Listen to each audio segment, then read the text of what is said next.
கோயில்ல 2 உண்டை தயிர் சோறை வாங்கி தின்னுப்ட்டு சிவனேன்னு ஒரு மூலையில படுத்திருந்து மிஞ்சி போனா ஒரு 4-5 சிஷ்யனுங்க இருந்திருப்பானுங்க. ஒரு கார் இருந்திருக்கும்.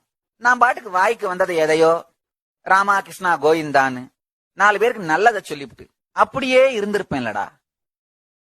என்னைய போய் அடி அடி அடின்னு அடிச்சா நான் என்னதான் பண்ணுவேன்?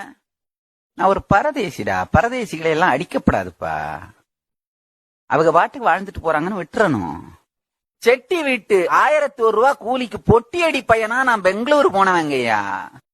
அங்கேயும் இருக்க விடாம அடி அடி அடின்னு ரவுண்டு கட்டி அடிச்சா நான் என்னத்தான் பண்றதுங்கய்யா?